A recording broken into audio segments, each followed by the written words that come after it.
जी नमस्कारम। हमने देयर के साथ नमस्कार। और सब कैसे हैं सब लोग? बढ़िया। ठंड थोड़ी कम हुई, लिटिल माइल्ड है ना। माइल्ड, इसके लिए अपन माइल्ड का यूज़ करेंगे, हल्की। देखिए, देयर इज़ और आर का प्रयोग किया था हमने। There is a book on the table, there are books in my bag, है ना। There are lot of problems in the city. तो अब वो हम उसको अब हम इसको थी में अगर हम यूज़ करें, वो है में यूज़ कर रहे थे, अब ये थी में यूज़ करना है हमें। बाकी सेंटेंस उल्टा जा रहा है अपोजिट में।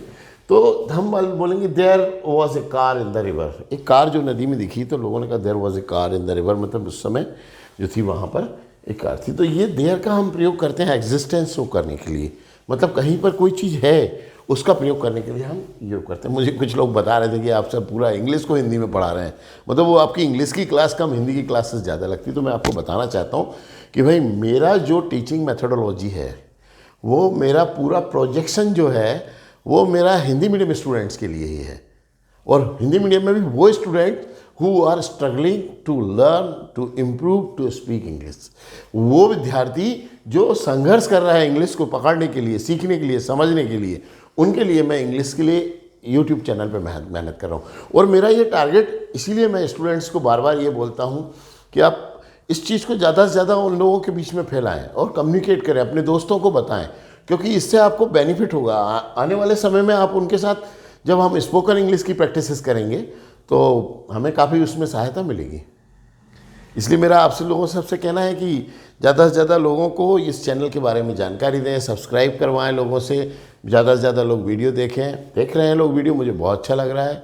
बड़ा अच्छा पॉजिटिव लोगों का एस्पेक्ट आ रहा है, जो भी है वो बोल रहे हैं कि सर बहुत अच्छे तरीके से आप एक्सप्लेन कर रहे हैं। और हम ये चीज़ को बढ़ाएंगे आगे, ऑनलाइन में इस चीज़ को हमें आगे दौड़ाना ही है भाई। और हम हिंदी मीडियम वालों के लिए ही ये सारी चीज़ें करें। रही बात ये है कि ये नहीं कि मैं इंग्लिश मीडियम वालों को नहीं पढ़ाऊँगा, उनके लिए मैं दूसरी चीज़ तैयार करूँगा। इसी चीज़ में मैं इसी वीडियोस में मैं एडवांस जो सेक्शंस हैं उसको डेवलप करूँगा, या उसके लिए एक नया चैनल या इसी चैनल के ऊपर अपन एडवांस को आगे प्रोजेक्शन कर सकते हैं। पर पहले अपन बेसिक हिंदी मीडियम स्टूडेंट्स के लिए जो तैयारी कर रहे हैं उस पर काम कर रहे हैं अपन। There was a dream of IAS and IAS in my eyes, मेरी आंखों में कलेक्टर का एक सपना था। There was a book in my bag, ठीक है ना। अब there is a book in doctor Bhimrao Ambedkar, कि हम ये इस में अगर हम इसको कन्वर्ट करेंगे, हम कई जगह मूर्ति देखते हैं डॉक्टर भीमराव अंबेडकर की। तो मेरे लिए वो बहुत आइडियल इसलिए मानता हूँ कि मैं टीचिंग से जुड़ा हूँ, ये मेरा प्रोफेशन है। और उन्होंने सबसे ज़्यादा प्रोजेक्शन किसी पर जोर दिया था, और उनका कहना था कि शिक्षित करो आप और शिक्षित बनो आप, ज़्यादा से ज़्यादा शिक्षा का प्रसार, एजुकेशन रहेगा तो आप बहुत आगे बढ़ोगे। आजकल लोग एजुकेशन को ये समझते कि व्हाट्सएप पे 4 लाइन पढ़ ली और ज्ञान दे दिया, फेसबुक पे 4 लाइन पढ़ी और ज्ञान दे दिया। भाई ये नहीं है, ये वास्तविक नहीं है। आप जो फेसबुक और व्हाट्सएप और इंटरनेट से ले रहे हो वो रियल सिर्फ 60% है, बाकी फेक है। 40% में सही होने की कोई गारंटी नहीं है साहब। तो किताबों का अध्ययन आपको ज़्यादा मजबूत बनाएगा, ठीक है। There are so many books in my mind, मेरे दिमाग में बहुत सारी किताबें हैं, इसलिए अध्ययन मेरे लिए बहुत इंपॉर्टेंट। मेरे पास मेरी पर्सनल लाइब्रेरी है, उसको देख के लोग यही समझते हैं कि ये आपके इंस्टीट्यूट की लाइब्रेरी। मैंने कहा ना भैया, ये मेरी खुद की लाइब्रेरी है। मैं अपने विषय अंग्रेजी में, कंप्यूटर में, इतिहास में, इन सब विषय में बहुत रुचि लेता हूँ। और ये it is a type of addiction, एक तरह का नशा है। There was an addiction of study in my school life. There was an addiction of study in my college life, as well as now I have just keep the process continue. तो मैं यही बात आपको समझा रहा हूँ कि हम देयर का यूज़ जो करते हैं वो कहाँ पर करते हैं कि कोई चीज़ थी। There were a lot of thieves in night, रात में बहुत सारे चोर थे, है ना। अब हमें बताना हो कि कुछ यात्री सस्पेक्टेड थे। There were some suspected passengers in the train. मतलब उनका एक्टिविटी थी वो अलग टाइप की थी, एंटी सोशल एलिमेंट टाइप की एक्टिविटी थी, तो वो सस्पेक्टेड टाइप के लग रहे थे। देयर वॉज ए काम, देयर वॉज ए पीस, शांत था माहौल, सन्नाटा था, एकदम शांत था। ठीक है। और कहते भी हैं, आज के लोग बोलते भैया आज का जीवन बड़ा फास्ट हो गया है, तो there was peace in our time, हमारे समय में बड़ी शांति थी साहब, है ना। प्राइस हाइकिंग का झंझट नहीं था, मतलब महंगाई का झंझट नहीं था, चीज़ें सस्ती थी, चीप थी। Now these are costly. तो हम देयर का इसी तरह से प्रयोग करते हैं, सेंटेंसेस बनाते हैं, वाज और वर का प्रयोग करते हैं। वर जो यूज़ करते हैं हम प्लूरल के लिए यूज़ करते हैं, मतलब वर लगाएंगे तो यहाँ आ जाएगा वी, है ना। और यहाँ पर तो हम ऑब्जेक्ट्स में अलग यूज़ ही करेंगे, ज़्यादातर नंबर्स दिखाएंगे कि देयर वेर राकेश और Mahesh in the lodge, lodge में राकेश और महेश थे। अब उस समय के लिए हम यूज़ करते हैं एट दैट टाइम, उस समय, at that time, at this time, इस समय। ठीक है ना।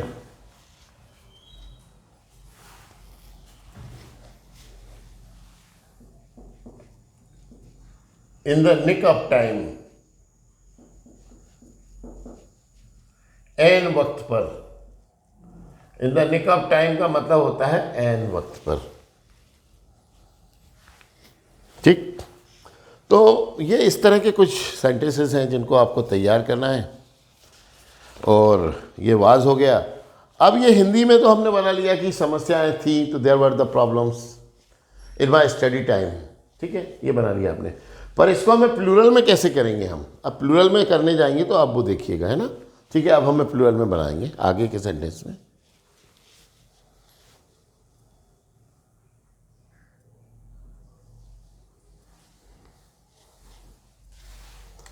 जंगल में एक शिकारी था।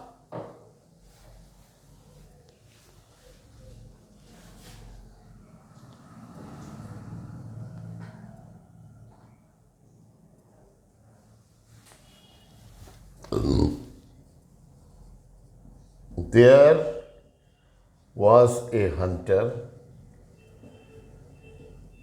in the forest.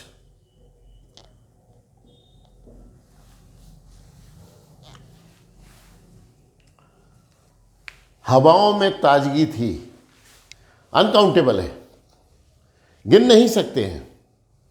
तो देयर वॉज फ्रेग्रेंस, है ना, इन द एयर। फ्रेशनेस ताजगी के लिए, फ्रेग्रेंस खुशबू के लिए होता है। ठीक है। कहानी में एक मोड़ था, there was a turn in the story. कहानी में एक मोड़ था।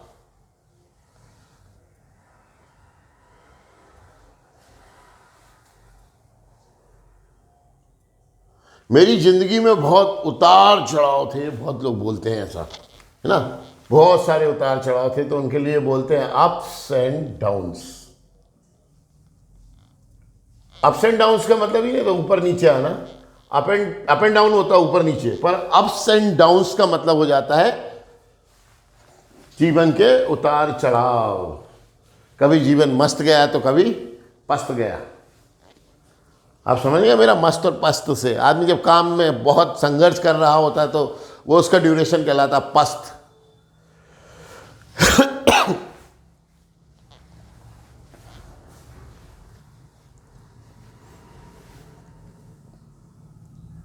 देयर वॉज ए हर्डल, मेरे जीवन में एक बाधा थी। Hurdle, HURDLE, hurdle.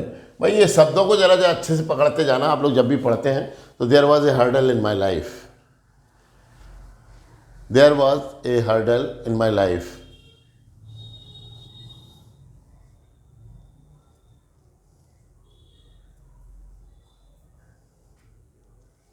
उसके जीवन में बहुत सारे, ये कह सकते हैं कि उसके जीवन मतलब बहुत खुशहाल था, मतलब मस्त जीवन जी रहा था। तो उसके लिए एक इंग्लिश में कहावत होती है, bed of roses, A bed of roses, क्या कहते हैं उसका, फूलों की सेज। वेरी गुड, हाँ, यू कैन यूज फूलों की सेज। कहते हैं ना भैया, ये तो चांदी की चम्मच लेके पैदा हुआ हो रहा, तो ये ऐसे ही यस कर रहा हूं। छोटे से तभी से गाड़ी में आना जाना, बड़े हुए तो गाड़ी ले ली, घूम रहे हैं, इंजॉय कर रहे हैं, तो चांदी की चम्मच लेके पैदा हुआ है। बेड ऑफ रोजेस, जिन जीवन सुखों से भरा हुआ है ना। और वही जीवन अगर संकटों में फंसा हुआ है, मुसीबतों में, तो ये बेड ऑफ थॉर्न्स, वहां आपका जीवन जो है उलझ गया, है ना, परेशान हो गए। कांटों भरी है मेरे जीवन की राहें, ये गाने भी सुने होंगे, बने हैं बहुत सारे।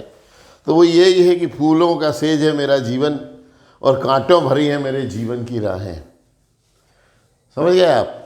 तो यहाँ पर बेड ऑफ रोजेस क्या है, बेड ऑफ थॉर्न्स क्या हो गया? बेड ऑफ थॉर्न्स मतलब कांटे, कांटे हो गए।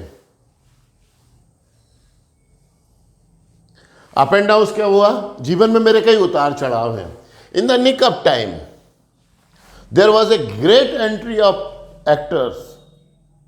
समझ गए ना, जैसे फिल्म में एंट्री होती, there was a great entry of actor in the nick of time, and बस पे हीरो की जबरदस्त एंट्री होती है।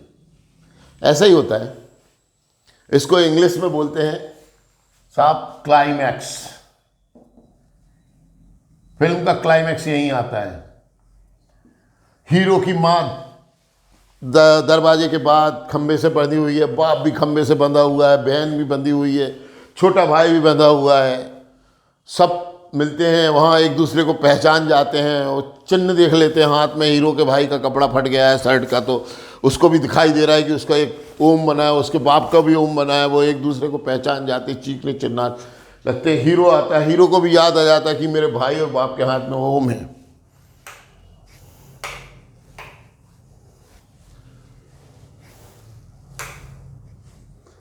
सॉरी, ज़्यादा जोश में आ गया यार, लाइट चली गई। इंडियन फिल्म का क्लाइमैक्स यहाँ पर भी आ गया।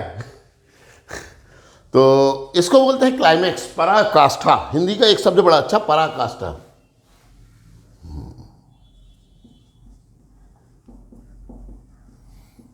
मतलब थीम, फुल थीम, जो कंप्लीट थीम मिलनी चाहिए वहां पहुंच जाती है मूवी, तो उसको बोलते हैं, है ना।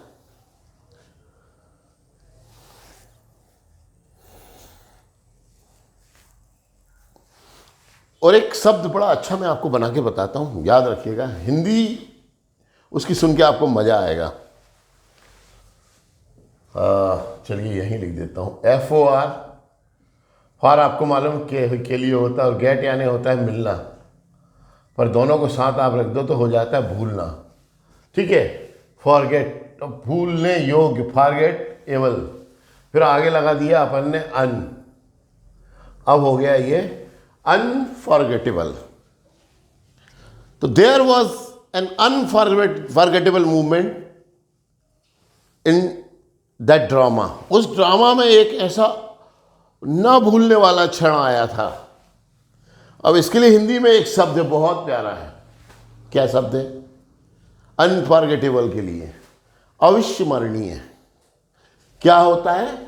अविस्मरणीय, जिसे भुलाया ना जा सके, unforgettable. That was an unforgettable movement in that drama.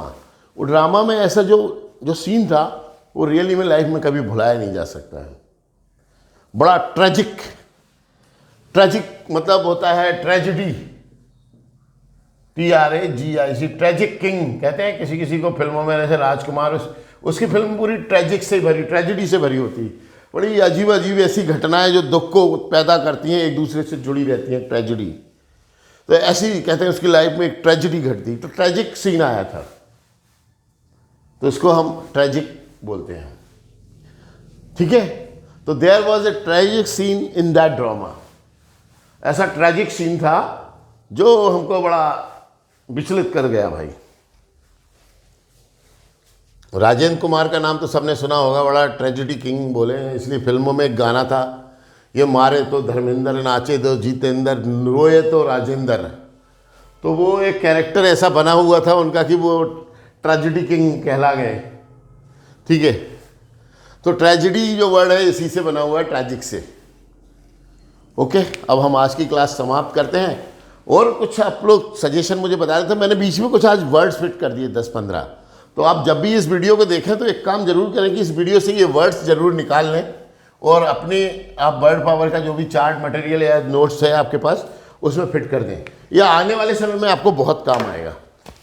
It will be very helpful things, very helpful things. ठीक है, ओके जी, नमस्कार, शुभ रात्रि।